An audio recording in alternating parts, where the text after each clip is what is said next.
देखिए, सवाल जो उठे हैं वो जायज़ सवाल है और मेरी राय इसमें पहले दिन से बहुत क्लियर है कि जो दोषी है उसको सजा देने का काम कोर्ट का है। इस देश में विधायिका, न्यायपालिका और कार्यपालिका, उसके अलग अलग दायित्व और उसके अलग अलग कार्य जो हैं वो संविधान के निर्माताओं ने बहुत अच्छी तरीके से डिफाइन किए। विकास दुबे एक गैंगस्टर ही नहीं, आतंकवादी था और उसको इस लेवल का आतंकवादी बनाने का काम किन लोगों ने किया, उसके इस एनकाउंटर के बाद उन सब पर पर्दा डल गया। जो उजागर होनी चाहिए थी चीजें कि कौन कौन लोग उसमें इन्वॉल्व थे, एक ऐसे गैंगस्टर को इस लेवल का आतंकवादी बनाने, 8 ऑफिसर्स और पुलिसकर्मी शहीद हुए। लेकिन मैं अभी भी वही बात कहता हूँ। अच्छा, सोशल मीडिया पर देख, मैं वही तो कह रहा हूँ, क्या है कि हमारे यहाँ देश में जनता जो है वो जज्बात के साथ बहती है। अच्छा, अलीगढ़ की सूची में उसका नाम तक नहीं था कांग्रेस में। मैं सारी चीज मैं इसीलिए तो कह रहा हूँ कि उसको इतना दुस्साहस उसमें आया कहाँ से कि एक डिप्टी एसपी,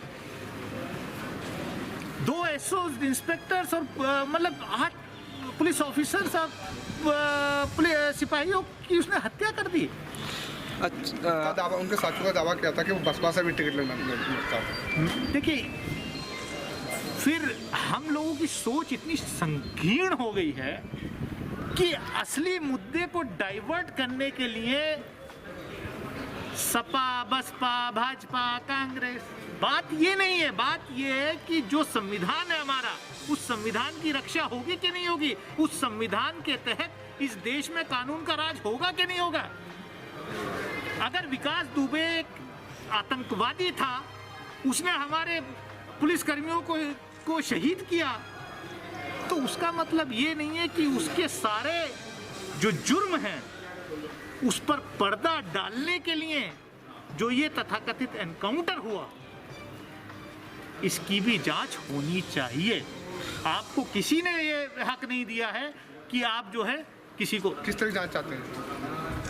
हम तो चाहते हैं कि ऑनरेबल सुप्रीम कोर्ट के सिटिंग जज के निर्देशन में ये जांच होनी चाहिए, वरना उस जांच का क्या फायदा। जिस एसआईटी में या जिस जांच जो कमेटी बने उसमें वही लोग रहे। आपकी मुखिया चाहती हैं, आप चाहते हैं? आपने सवाल मुझसे कहा ना, किया ना, उन्होंने सवाल आपने सवाल मुझसे किया तो अच्छा, अलीगढ़ यूनिवर्सिटी है, अलीगढ़ मुस्लिम यूनिवर्सिटी, उसको बुद्ध को लेकर एक बार फिर विवादों के घेरे में आ गई है। 2 छात्रों के खिलाफ जो है मुकदमा दर्ज कर। अब देखिए, क्या है कि इस विकास दुबे में कहाँ से ताकत आई, क्योंकि पूरी स्टेट की पुलिस फोर्स को लगा दिया था कि आप जो है, जो सीए के खिलाफ प्रदर्शन हो रहे हैं, जो संविधान की रक्षा करने के लिए प्रदर्शन हो रहे हैं, उन प्रदर्शनकारियों पर, उन लोकतांत्रिक मूल्यों की रक्षा करने वाले छात्र नौजवानों पर आप मुकदमे लगाइए, उन पे उनके पर शिकंजा कसिए। और इस तरीके के जो धूर्त जो गैंगस्टर्स और आतंकवादी थे उनको फ्री खुलेआम छोड़ दिया गया। बात अलीगढ़ यूनिवर्सिटी की हो रही है सांसद जी, इससे पहले भी अलीगढ़ यूनिवर्सिटी जिन्ना के फ़ोटो को लेकर काफ़ी विवादों में रही थी। बात बुरखे को लेकर चल रही है, इस पर आपका क्या कहना है? मैं क्या कह रहा हूँ, जिनके पास कुछ नहीं है उनको, क्योंकि आप कानून का राज इस प्रदेश में दे नहीं पा रहे हैं, तो सबसे आसान तरीका है कि असली मुद्दों से, जो बुनियादी मुद्दे हैं उनसे ध्यान हटाने के लिए अब जिन्ना कब गए थे अलीगढ़ मुस्लिम यूनिवर्सिटी, श्यामा प्रसाद मुखर्जी पंडित जवाहरलाल नेहरू की कैबिनेट में मंत्री थे। श्यामा प्रसाद मुखर्जी मुस्लिम लीग की सरकार में पश्चिम बंगाल की सरकार में बंगाल में वित्त मंत्री थे। इतिहास के पन्ने जरा पलटने सीखो ना। जिन्होंने सबसे पहले टू नेशन थ्योरी की मांग की, श्यामा प्रसाद मुखर्जी उनकी सरकार में मंत्री थे, मुस्लिम लीग की सरकार में बंगाल के अंदर फाइनेंस मिनिस्टर थे। अभी हाल ही में बयान आया पीएम का जो था नेपाल के पीएम का, जी उन्होंने कहा था कि राम वहाँ के तो नेपाली थे। देखिए, आप बहुत छोटी सी बात में उलझा रहे हैं।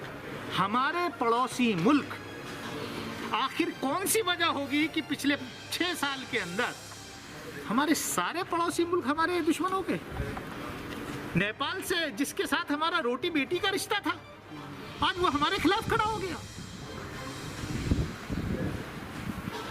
ये भारत सरकार की विदेश नीति का फेलियर है। चर्चा इस पर कीजिए, चर्चा बुरखे पर और वहां के प्रधानमंत्री ने क्या बयान दिया इस पर नहीं। फेलियर कहाँ हुआ है? आखिर ये कौन सी वजह होगी कि आप झूला तो झूल रहे थे साबरमती के किनारे,